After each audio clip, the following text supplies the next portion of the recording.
Hello and warm greetings. Welcome to the Analyst by Vajiram and Ravi, where we would try to comprehensively analyze 7 articles in 2 different sections.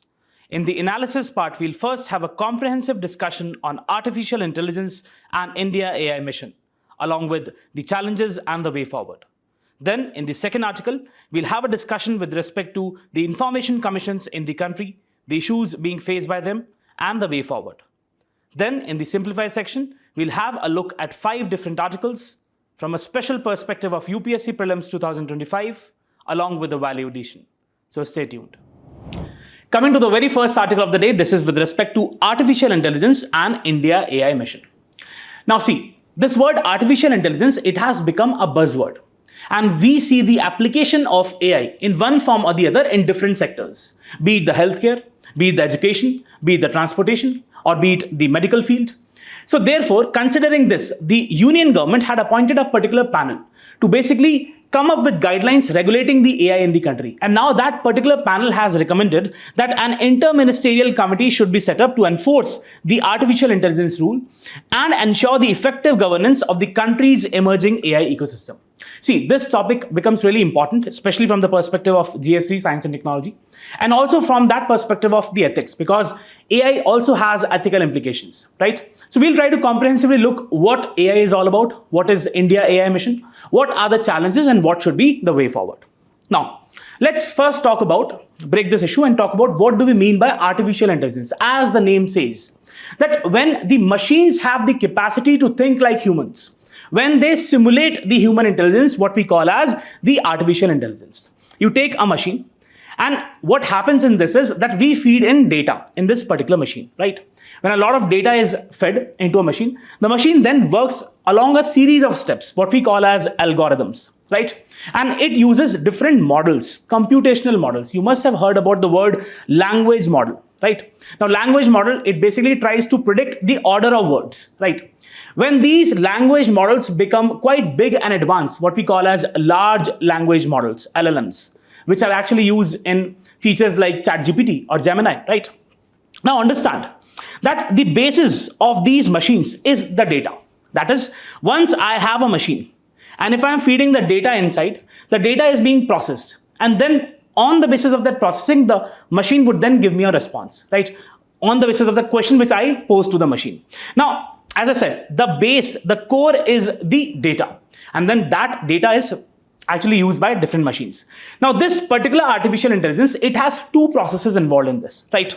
The very first is machine learning, right? What do we mean by machine learning? See, machine learning is a computational technique which basically tries to identify patterns and then make predictions. That is, on the basis of the data, after it is processed, it would try to just seek what are the identical patterns, and then it would give a prediction, right? And for example, we have different AI systems using data and then giving a response. The second aspect is deep learning. Now, what do we mean by deep learning? See, deep learning is a subset of machine learning, right? And it basically uses the artificial neural networks. Now, what do we mean by artificial neural networks? Neural networks are the kind of the networks which we human have. That is, the networks in the brains, through which we process the information. Now, once these networks are basically used by machines, once they develop their own networks, that is what we call as the artificial neural networks. Now, these particular neural networks, they basically solve some of the very important and complex tasks. For example, let's say speech recognition, right? So again, what we are saying is that they mimic the human brain, and on the basis of the 2 tasks, the machine learning and deep learning, these machines give us a particular response. Now, as you can also see in this infographic, we have the machine where data is being fed in, and then it would perform the machine learning task, where a subset is the deep learning. Then the deep learning would use the neural network, right? And then finally, it would give a response to us, right? Now, AI has applications in wide domains, right? Let's talk about healthcare. For example, it is being used in diagnostics, in imaging, in drug discovery. Let's say we have this platform of IBM Watson Health, which is being used in the cancer treatment.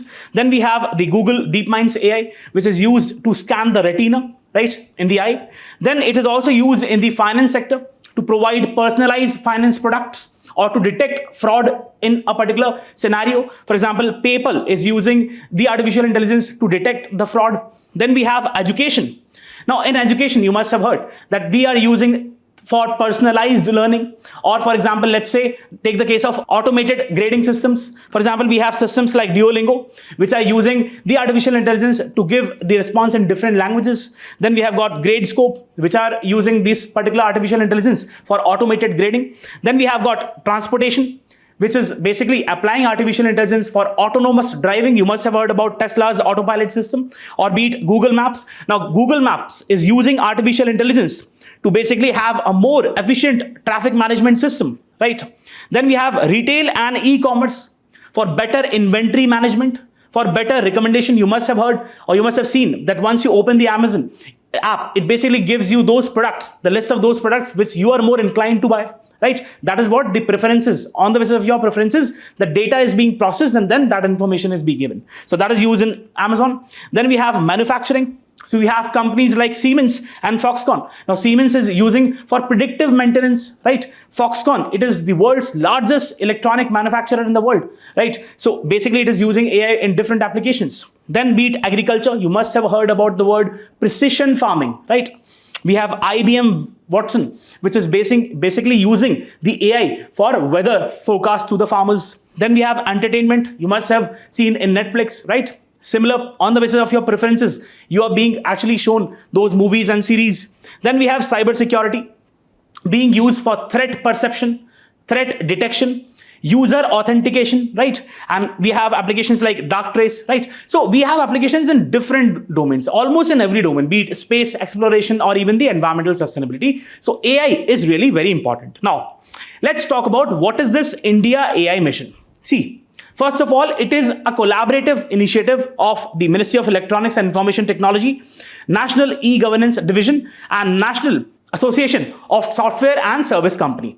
Now, again, NASSCOM. Now, you need to understand that NASSCOM is a non-profit industry association. Now, see, the very objective of India AI mission, if you just summarize, is to basically enhance, is to make the whole AI system more robust in the country, right? To establish a robust AI computing infrastructure.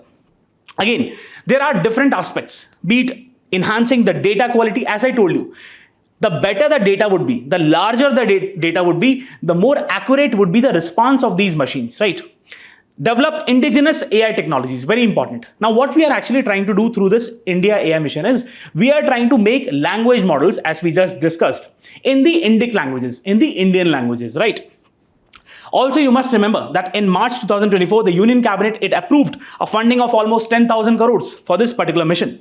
Now, the very objective of this particular mission, of this particular approval by the Cabinet, was to enhance the computing capacity by providing more than 10,000 graphic processing units. Now, you will ask, what are these GPUs? I'll explain. And developing the foundational models. See, first of all, let's talk about GPUs. These GPUs, the graphic processing units, they are basically used in these computational domain to basically have high processing data analytics, right? So the kind of data which is being fed into the machine, with the help of these GPUs, you can have more efficient processing of that particular data, right? So ultimately, it would give a better result in the AI domain. Next is the foundational models. As I just talked about, these language models or LLMs, large language models. Now, we want these LLMs to be developed in Indian languages, right? So that's why we are saying that we are going to develop the foundational models. Again, these GPUs are critical for training and building large-scale AI models. Next is that we are also focusing, since these GPUs, they are very costly, they are very expensive. The government is trying to basically provide some financial incentives so that different startups, Indian startups, can basically procure these GPUs and use them and come out with better products, better AI products, right? Which basically is a component of essential computing power. Now, what are the different pillars of India AI mission? The very first is India AI compute capacity. That is, we are actually focusing upon enhancing the computational capacity of these AI systems. That is through the GPUs. So we will try to procure almost 10,000 graphic processing units. Then we are also focusing upon the innovation centers. Again, please understand why we are focusing upon innovation. Because we want to develop those language models which are based on Indian languages. Because we have a lot of data which is in Indian languages. So if we have these language models which are based on Indian languages, we can use that particular data set. Right? Next is India AI dataset platform. Again, what we are trying to do is we are trying to make a sort of a platform where we can use the non-personal data sets, because on the basis of these data sets we'll come with newer and more efficient products, right? Next is India AI application development initiatives. We are trying to make sure that through the development of these AI applications, we can have large scale socio-economic transformations, be it in the education, be it in the healthcare, right? Next is India AI future skills. What we are trying to do is we are trying to come up with better education products which are using the AI, right? Or teaching about AI through various models, be it the undergraduate programs, be it the postgraduate programs, or even the PhD programs. Next is India AI startup financing. We are also trying to make sure that these startups who are working in the AI domain, they have sufficient funds, be it through public-private partnerships or be it through the government sources. Next is safe and trusted AI. This is a very important aspect because, again, please understand that the data which is being fed into these machines, that data is coming from the society, and society has biases. So it means that the data has biases. And therefore, if the machine would use that data, automatically it would give a wrong response, not appropriate response, right? So it has ethical considerations. So we are coming up with new guidelines so as to promote responsible AI practices. Now, what are the challenges in the overall artificial intelligence domain in the country, and specifically the India AI mission? First is limited GPU capacity and infrastructure. See, please understand that the timely procurement and delivery of these GPUs is a very big concern. Now you will say why. The very first is that these GPUs are very costly. For example, you must have heard about a company, NVIDIA, right? Now, NVIDIA's chip, you have a chip A200, right? Which is a graphic processing unit. Now that chip costs almost $10,000, right? So it's prohibitively expensive, very expensive. Next is low availability of GPUs. The second consideration is that we have very few manufacturers around the world who are actually processing and manufacturing these GPUs, right? So the timely procurement and the deployment of these GPUs is a very big concern. Next is data access and quality. Again, there are two concerns. First is that we don't have the data in the form which is required by the machines. Second, the current data sets, they are inadequate when we talk about the indigenous AI models. Now, if you want these machines to use the Indian languages, or if you want these machines to have those modeling in the Indian languages, right? So you'll have to come up with new technologies, new innovations, but that is not there. Next is limited AI expertise and high costs. We have still very few people who have expertise in the AI domain. That is one of the very important concerns. High implementation costs. If you're trying to integrate AI in any field, let's say a particular manufacturing facility is trying to integrate AI, obviously that firm would have to invest a lot of money for integrating that particular technology, integrating that AI into the manufacturing process. So that is expensive tasks. Includes capital investments for infrastructure and integration. Next is infrastructure deficiencies. Now this is important. Please try to understand.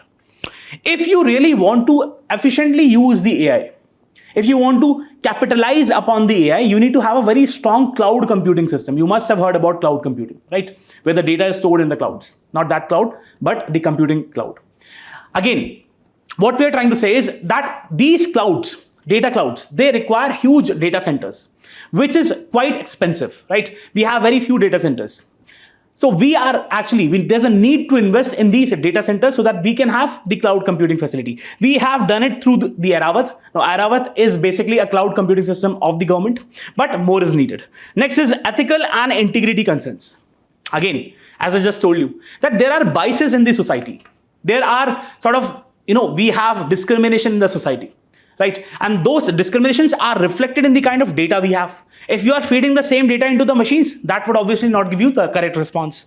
Next is these machines are sometimes using the sensitive and personal data without your consent, right? What you do is, generally you must have opened the apps and it asks for user consent and we just give the consent. So again, that is using your personal data, right? And then that is being used for different applications. That is one of the concerns. Next is geopolitical and regulatory issues. Very important.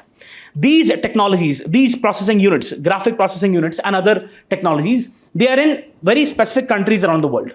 But if there are geopolitical tensions, be it the China-Taiwan conflict, Taiwan is one of the largest suppliers of these chips, right, around the world, or be it the trade wars between China or US, that would definitely have an effect on the supply of these GPUs. So that is one of the concerns.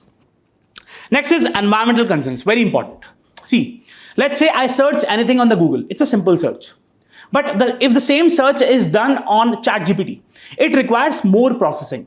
Higher the processing, it requires more electricity, right? So the consumption of the electricity in the AI applications is far more than the normal searches, right? So that is also one concern, because if you'll have greater electricity consumption, that would have environmental effects. Also, we have the International Energy Agency, which says that in the year 2022, we had as a part of the global electricity consumption, these data centers were using 1.3% of the overall global electricity consumption in the year 2022. But this is projected to increase to 3% of the global electricity consumption by 2026. So it's a huge number. Now, what should be the way forward? First is incentivizing the hardware manufacturing in the country. See, we already have schemes like production linked incentives, PLI schemes for electronic manufacturing, for semiconductors. But we need to expand it further. We need to include more categories of products. There has to be the incentives by the government to different manufacturers, different firms, right? So as to stimulate the growth in this particular sector. Next is startup support, very important. See, there are a lot of startups. India is becoming a sort of a hub when we talk about the startup ecosystem. We need to basically handhold these startups. We need to provide them the mentorship.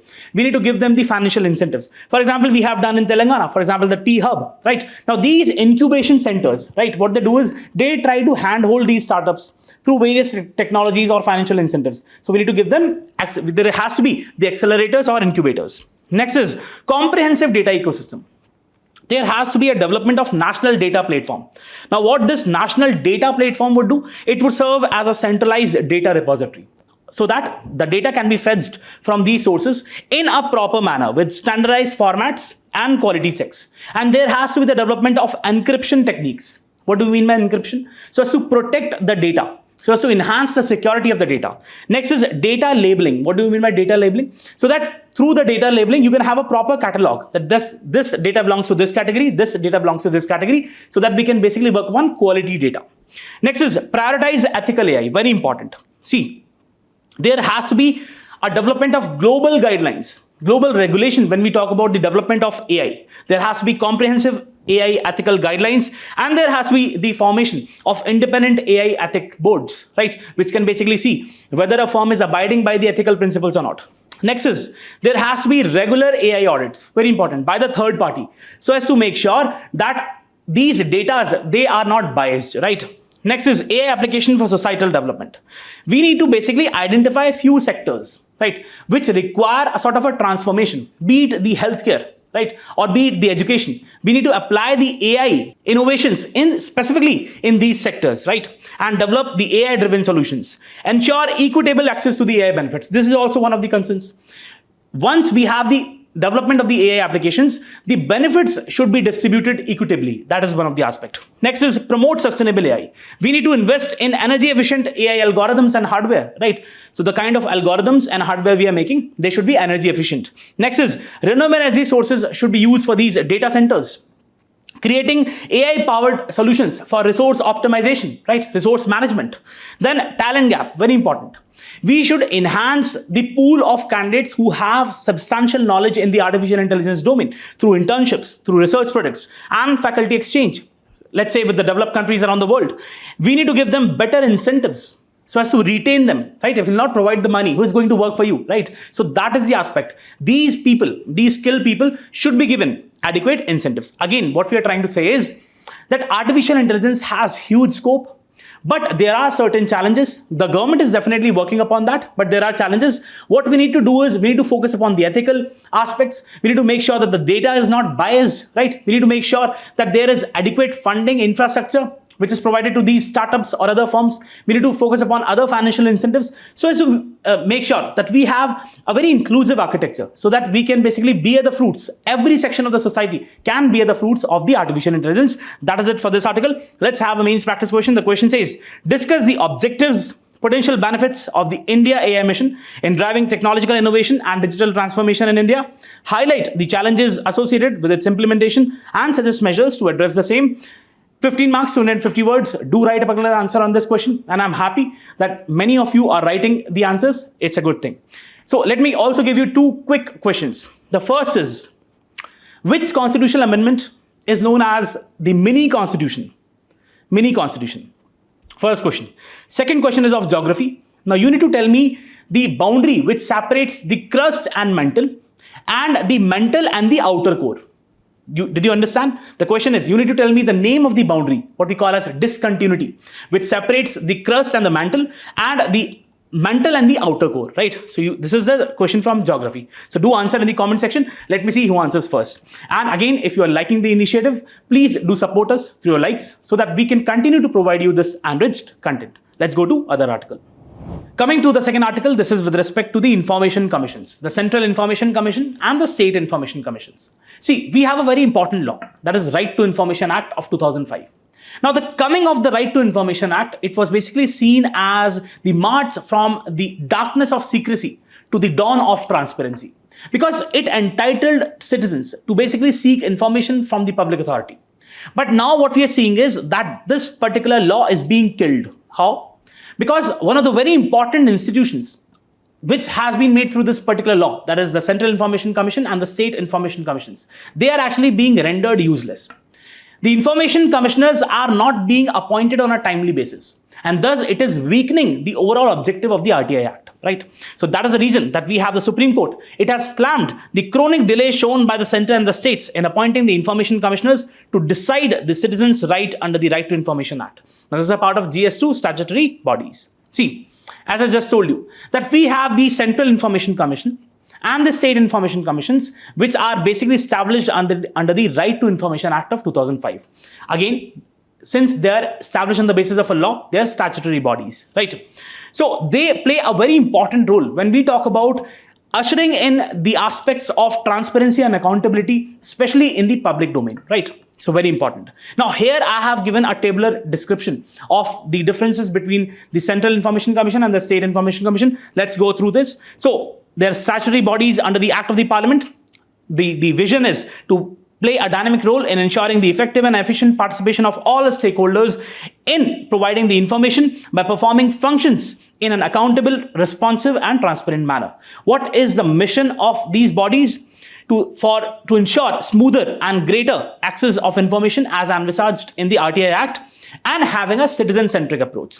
What are the key objectives? The very first is to receive and inquire into the complaints, to receive and decide upon the second appeals, to exercise the powers as conferred by the particular act, to perform the duty of monitoring and reporting. The composition is that the Central Information Commission consists of Chief Information Commission and not more than 10 information commissioners, and the State Information Commission consists of the State Chief Information Commissioner and not more than 10 information commissioners. Now, the appointment of the CIC is done by the President. CIC selection committee, important, can be asked in the prelims, consists of the Prime Minister, the Leader of Opposition, and the Union Cabinet Minister nominated by the PM. In the state scenario, what we see is it consists of the Chief Minister, the Leader of Opposition, and the State Cabinet Minister nominated by the CM. What is the tenure? Again, the term as prescribed by the central government or age 65 years. You must understand that we had a very important amendment in the year 2019, which basically made substantial changes in the overall RTI Act, right? Now, tenure, information commissioners are eligible for respective chief information commissioners, but total term should not exceed more than 5 years. Similarly, we have for the state information commissioners. Now, qualification, persons of eminence in the public life, not a member of parliament or member of legislature of any state, does not hold any office of profit, salary decided by the central government. Now, resignation is to be given to the president when we talk about the Central Information Commissioner, and when we talk about the state scenario, it is given to the governor.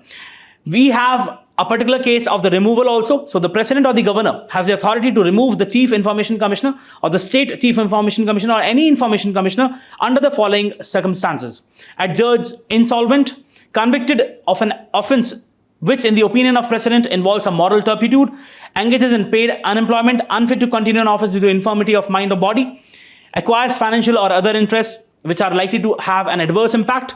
The president or the governor can also remove them for proved misbehavior or incapacity. However, in this particular case, the president has to refer the matter to the Supreme Court for the inquiry. If the Supreme Court, after the inquiry, upholds the cause of removal and advises so, the president can remove them. So this is a basic outline of the functions and the removal process and the objective and the vision and the mission. You can have a look through that. Now, Let's discuss this part. This is important. What are the challenges being faced by the information commissions? The very first is the vacancies and the backlogs. See, if you'll have a lot of vacancies in these information commissions, obviously it would increase the number of backlogs, right? Which would go against the very spirit of the RTI Act, right? So if you just look at the data, as of June 30th, 2024, Maharashtra had almost 1,15,000 cases pending appeals in the Information Commission, right? Highest in the country. Now, this data is provided by the Satark Nagrik Sangathan. Next aspect is delayed appointment. On one hand, you have a lot of vacancies. On the other hand, you are also delaying the process of appointment. That would exacerbate the pendency issue. And this would undermine the very objective of the RTI Act, the efficacy of the RTI. Next is resource constraints. If you look at these information commissions, specifically at the state level, they have a lot of shortage when we talk about the staff and other infrastructure, right? Because the state government is not providing them the adequate sources. And this hinders their ability to basically work upon the appeals and come up with solutions. Next is lack of diversity. This is a very important point. We have a particular report, a 2022-23 report, which says that out of the 165 serving information commissioners around the country, only 10 were women.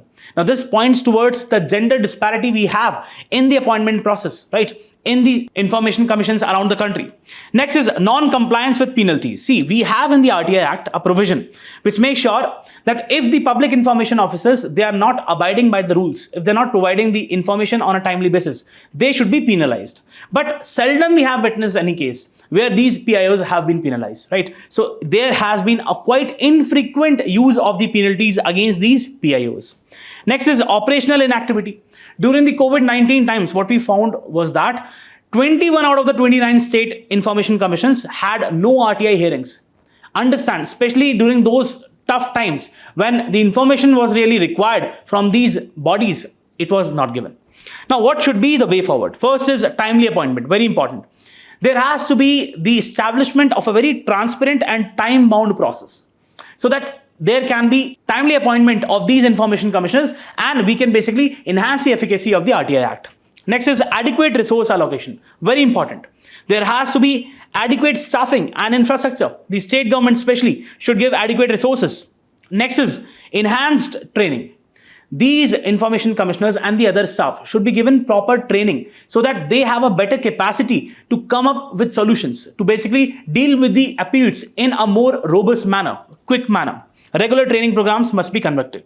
Next is the public awareness campaigns. So we need to focus upon those campaigns which enhance the overall education with respect to the RTI Act among the masses. People should know about it, right?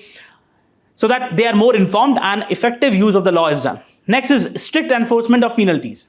If there's a case where the public information officer has not given the information in a timely manner, then adequate penalties must be imposed. Next is leveraging technology. We should use, as we discussed in the very first article, we should use the AI. The government should use the AI for its data formulation, for its data management, so that adequate and specific data can be sourced in a timely manner and given to the citizens, right? So adequate integration of technology must be there, right? So again, what we are seeing is that RTI is a very important act and it has this institution of the information commissions. Very important. We just talked about them, but there are a lot of challenges and the most important is that there is a delay in the appointment and that is actually affecting the overall efficacy, the overall mechanism of the RTI Act. So the government should focus upon that. There has to be quick appointments to these bodies and we can basically incorporate these suggestions and make the overall ambit of the RTI more robust. That is it, what you need to understand from this topic. Let's go to a mains practice question. The question says, critically analyze the role of information commissions in India in ensuring transparency and accountability under the RTI Act 2005. Highlight the challenges faced by these commissions and suggest measures for their effective functioning. 15 marks, 250 words. Do write a particular answer on this question. Coming to the simplified section, we have the first topic as Tibet's earthquake. So let's talk about the gist of the article. So yesterday morning, we had a very devastating earthquake which struck the Shigatse region of the China's Tibet. Now that has left many people dead. Now what you need to understand is that this particular region, it is very sensitive when we talk about the tectonic aspect, the plate boundaries, the Himalayan region, right? Also, you should link one more news which we covered a few days back, that China is actually planning, it has given the approval to build one of the largest hydroelectric dam on the Yarlung Zangpo, which is actually known as Brahmaputra in India. Now, combining these two things, this actually is a sort of an alarm call for India. Because again, if you'll have such kind of tectonic events happening in this particular region, obviously it might lead to sort of sudden flooding in the downstream countries of India and Bangladesh. And that is a security concern. So this is what the article talks about. So let's go through it. So at 6:35 a.m. IST on January 7, earthquake of magnitude 7.1 struck the Tibetan China and Nepal. The epicenter. Now, what is epicenter? See, we have the point where the earthquake actually starts. That is known as the focus, right? Now, the point directly above on the focus on the Earth's surface, it is known as the epicenter. Right? That is the epicenter. And from the epicenter and from the focus, we have certain waves, what we call as the seismic waves, right? And that is how we have the movement of the plate boundaries. Now, the epicenter was located at 10 km below a spot around 80 km north of Mount Everest. So if you can just see that we have Mount Everest here, right? So it is located somewhere here, this particular region where the earthquake struck.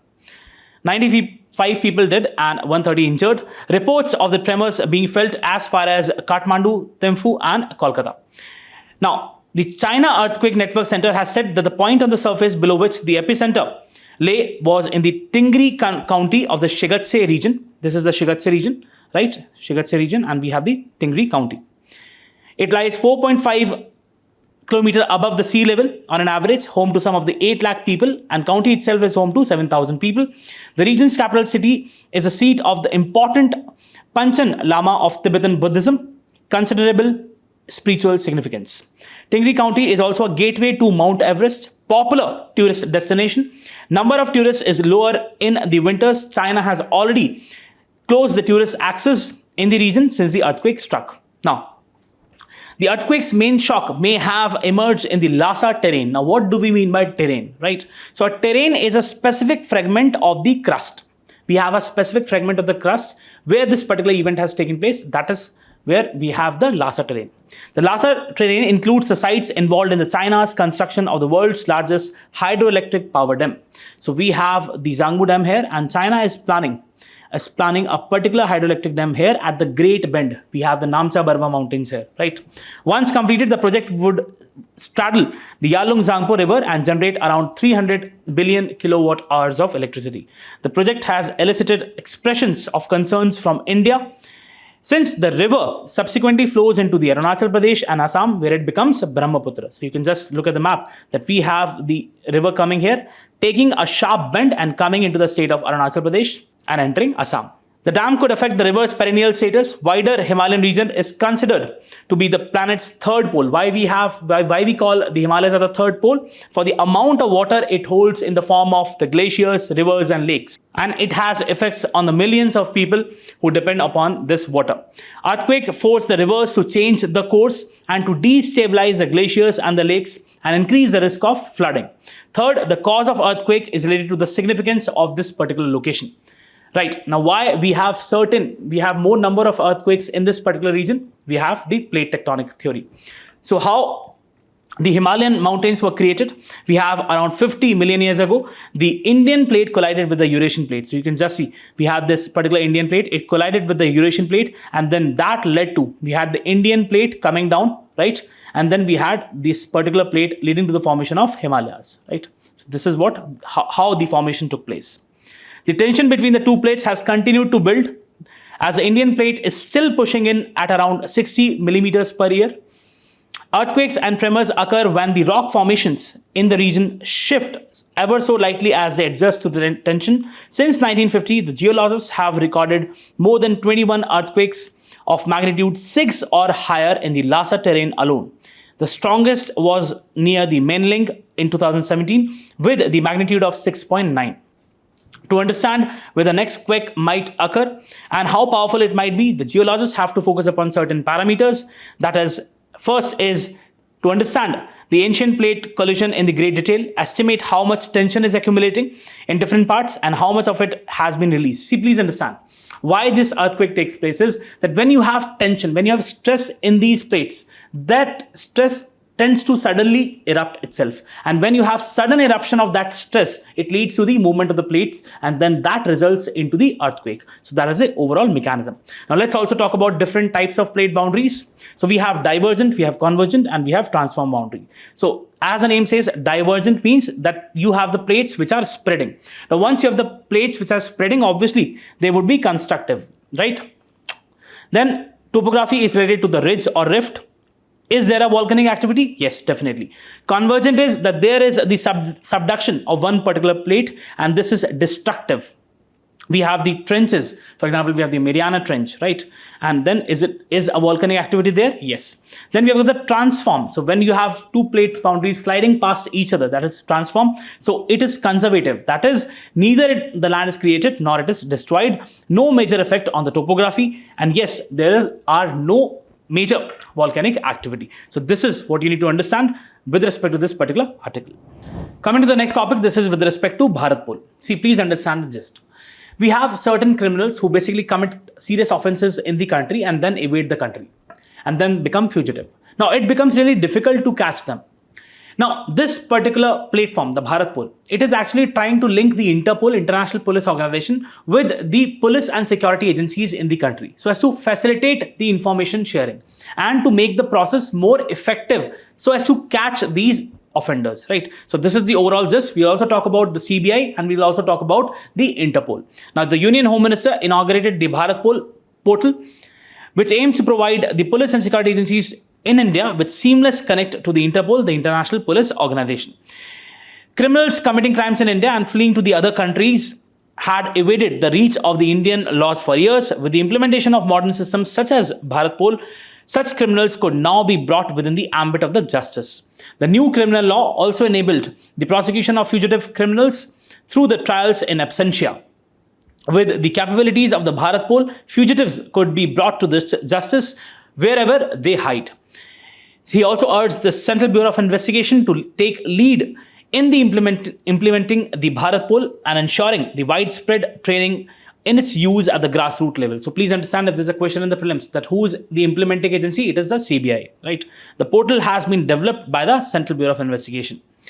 The 5 key modules of the Bharatpol are connect, Interpol notices, references, broadcasts, and resources, provide a technological platform to support all the Indian law enforcement agencies. Through Connect, all Indian law enforcement agencies would essentially function as the extension of the Interpol's National Central Bureau. The National Center Bureau for the Interpol in India is the CBI, right? The system would ensure quick and structured transmission of requests for the Interpol notices, enabling a scientific mechanism to swiftly locate the criminals from India and across the globe.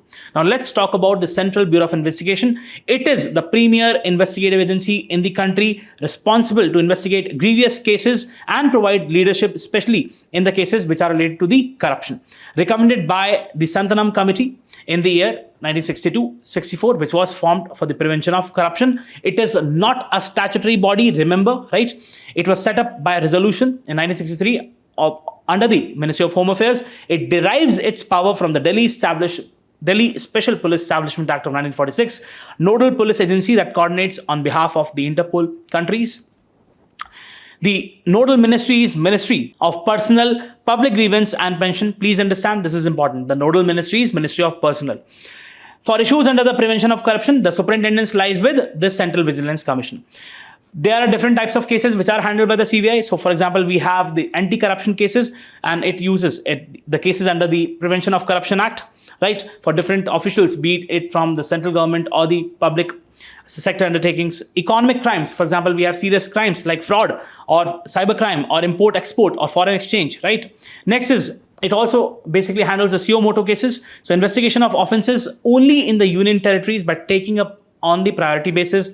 The central government can also ask the CBI to probe, to inquire into a particular case in a state, but only with the due permission from the respective state government, what we call as the consent of the state. The Supreme Court and the High Court can basically direct the CBI to investigate the crimes anywhere in the country without the state approval. Very important, do remember. Then there are certain special crimes. So investigation of serious and pre-planned crimes, so which are actually requested by the state governments and can also be directed by the Supreme Court or High Court. Then we have different crimes, for example, the bomb blast, terrorism, abduction for ransom, right? Let's talk about the Interpol, International Police Organization. Very important, can be asked in the prelims. So it is an international organization facilitating the international police cooperation against the cross-border terrorism, trafficking, and other crimes. It is the world's largest international police organization, headquartered in Lyon, France. Do remember. Now, it is not a part of the United Nations. Do remember, it is not a part of the United Nations. It is an independent international organization, often the first point of contact for many countries pursuing the international investigation. Governance, you have the General Assembly, which consists of one delegate from each member country, right? Then when we talk about the day-to-day operation, it is managed by the General Secretariat. Now, Executive Committee of 13 members, each representing a different region of the world, is appointed by the General Assembly at its annual meeting. The Executive Committee, it oversees the implementation of the decisions made by the General Assembly and then supervises the work of the Secretary General. Now, this is important. National Central Bureau. So it has the NCB in each member country, which is the central point of contact. So for example, in India, the National Central Bureau is the Central Bureau of Investigation, the CBI. For both the General Secretariat and the other NCBs around the world, each NCB is run by the police officials of that country and usually sits in the government ministry responsible for policing. The Central Bureau of Investigation represents the Interpol in India as the country's NCB, National Central Bureau, right? So this is for this article, do remember. Now coming to the next article, this is with respect to the Pravasi Bhartiya Diwas. So the gist of the article is that we celebrate this Pravasi Bhartiya Diwas to mark the contribution of the overseas Indians in the overall development of the country.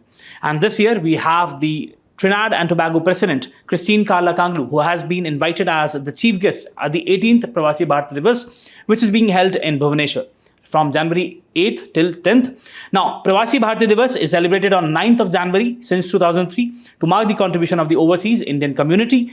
So, if you look at the historical background, you will see that initially you had a particular high member committee, right, a high level committee under the chairmanship of L.M. Sanghvi, who was a very known jurist and parliamentarian. It had recommended in January 2002 that the government should renew and strengthen the linkages with the overseas Indians to place their origin and with each other.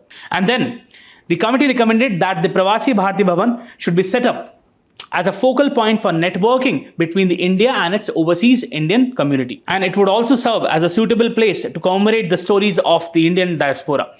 January 9 was chosen as a specific day because on this day, Mahatma Gandhi returned to India from South Africa in 1915, and then he basically contributed, everyone knows, a lot to the Indian freedom struggle. Since 2015, the centenary year of Gandhi's return, the format was revised for the meeting to be held once in 2 years. The 18th Pravasi Bhartiya Diwas convention is being organized in the partnership with the government of Odisha from 8th till 10th.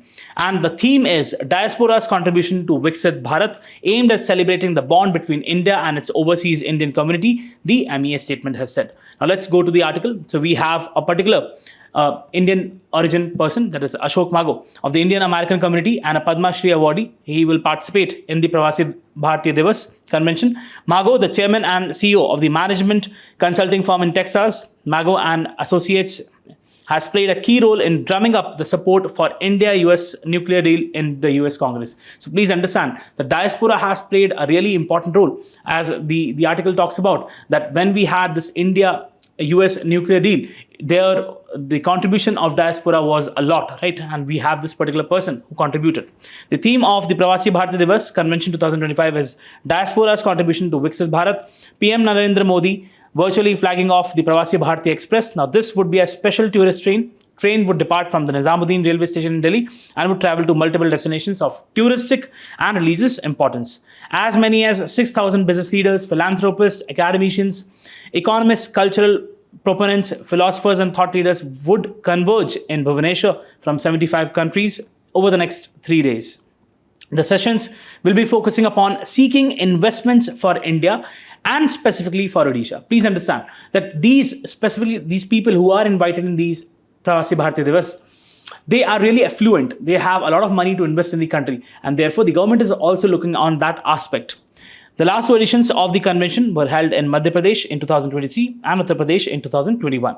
Over the last decade, the center has made a sustained effort to connect with the Indian community overseas, with PM Modi making it a point to address the community event each time of his foreign visit. Every year, 25 lakh Indians immigrate overseas. So please understand, that's a huge number. You can also use this in your mains answer. So every year we have almost 2.5 million Indians who are actually migrating to other countries, making India the nation with the highest annual number of immigrants in the world. More often than not, the members of the diaspora act as the bridge in fostering political and economic ties with the host country. As India marks 10 years of the Act East policy, Odisha, given its vast coastline and well-developed ports and abundant natural resources, offer huge economic opportunities to investors and businesses stakeholders in the Asian region and the Indo-Pacific, right? So obviously the business angle is also being looked at, and therefore, we are seeking a lot of investments from different countries, right? The state leads in mining, iron and steel manufacturing, marine economy, sports skilling, and even knowledge economy.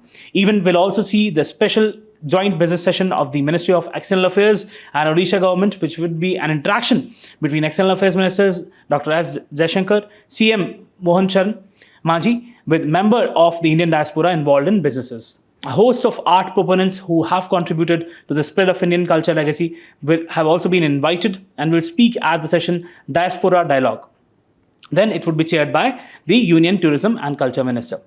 Celebrating women's leadership and influence, Nari Shakti will be chaired by Jaishankar and moderated by ISRO scientist Ritu Karidhal. Right. Youth Affairs Minister Mansukh Mandviya will lead the session on diaspora youth leadership in the globalized world. Again, this is important. A probable question can be asked in the prelims, and this particularly is important when you are answering a question in the mains with respect to the Indian diaspora, right? So that is it for this particular article. Coming to the next article, it is a news that Indonesia has formally joined BRICS.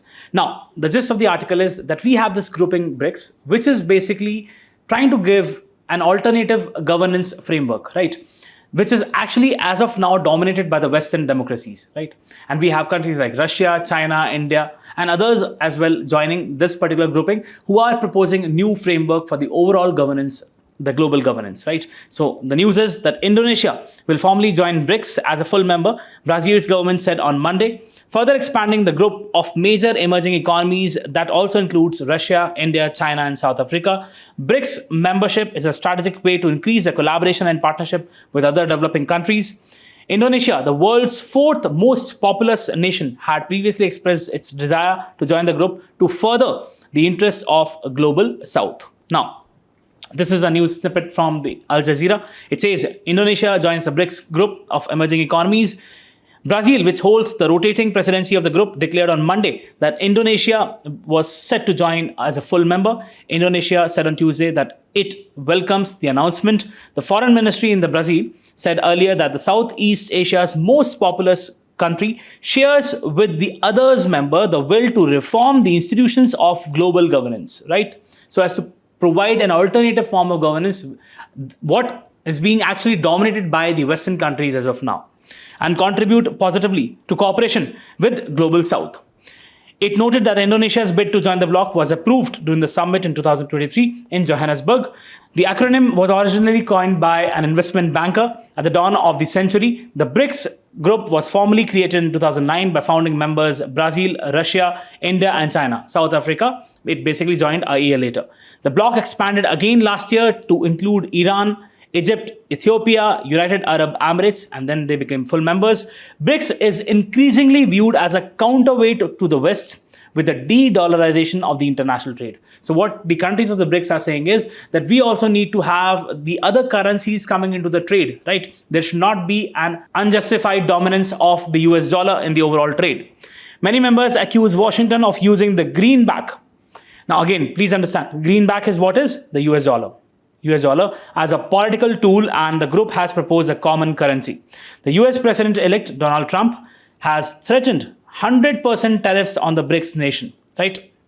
If they replace the dollar in international trade, right? The reactive policies of Mr. Donald Trump. However, the Brazil has indicated that it aims to boost the effort during the presidency of BRICS President has said that the government's objective is the development of means of payment to facilitate the trade between member countries. So this is what you need to know. The current presidency is with Brazil this year, right? That is it for this article. Coming to the last article of the day, this is a very simplified article which is given in the explained part of the Indian Express, which talks about the water cycle. The gist of the article is that we have this water cycle which includes the evaporation, transpiration, condensation, right, and the collection of water. Again, it's a cycle. But because of the ill effects of climate change, what we are going to witness is, and we are already witnessing, is increased instances of severe flooding. Also, we'll witness the increased instances of droughts, right? So this is what the article talks about. Let's go through it. Climate change has been wreaking havoc on Earth's water cycle by disrupting how the water circulates between the ground, ocean, and atmosphere. This has led to extreme precipitation, ferocious floods, and droughts, which affected billions of people around the world. The report, 2024 Global Water Monitor Report, was produced by an international team of researchers. The researchers used data from the ground stations and satellites to access the water variables such as soil moisture, rainfall. What is this water cycle? The water cycle is the constant movement of water in all its phases, solid, liquid, and gas, on the ground, inside, and in the atmosphere. Driven by the energy from the sun, changes in temperature, water on the ground or in bodies of water escapes into the atmosphere as the water vapor through a process called evaporation. So we have the evaporation taking place here. You can just look at the simplified diagram. Some water is taken up by the plants from the soil and released as water vapor, process known as transpiration. So through the transpiration, it enters into the atmosphere from the plants. Water vapor eventually condenses into the clouds and later falls as precipitation. So it forms clouds and then it precipitates. Precipitation enters the ice caps, oceans, lakes, rivers, glaciers, and can be absorbed by plants, seeps it into the soil or deeper into the ground. After this, the water cycle starts again. So it's a circular flow. The water cycle is crucial as it enables the availability of water for living organisms and regulates the weather patterns on the earth. Now, what is the effect of climate change? How is the climate change impacting the planet's water cycle? The climate change has intensified this cycle, right? As air temperatures increase, more water evaporates into the air. Warmer air can hold more water vapor, which makes storms more dangerous as it leads to an increase in the precipitation. And it also leads to the frequency and intensity. See, again, both things are increasing. The frequency is also increasing and the intensity is also increasing, which ultimately cause severe flooding. While some regions are witnessing more frequent and intense storms, others are experiencing more dry air and drought. So it's not just that we are only witnessing the floods, we are also witnessing droughts in some areas. As rise in temperature causes more evaporation, soils are drying out. And when the rain does arrive, most of the water runs off and hard ground into the rivers and streams, and the soil remains dry. More evaporation takes place from the soil and the risk of drought increases. Now, with the earth on a track for a temperature increase of almost 2.6 to 3.1 degrees Celsius over the course of this century, the water cycle is expected to become more erratic, right? A 2022 study observed poleward freshwater transport since 1970. So there has been the transport of the freshwater towards the pole. And it found that climate change had intensified the global water cycle by almost 7.4% compared with the previous modeling estimates of 2 to 4%. This would lead to more frequent and intense droughts and extreme rainfall events. So this is what you need to know. You can actually use this particular information while you're writing the mains answer when it is about a conservation or an environment related question. So that is it for today. I hope you really enjoyed the session. All the best. Do support us through your likes and comments. All the best. Thank you.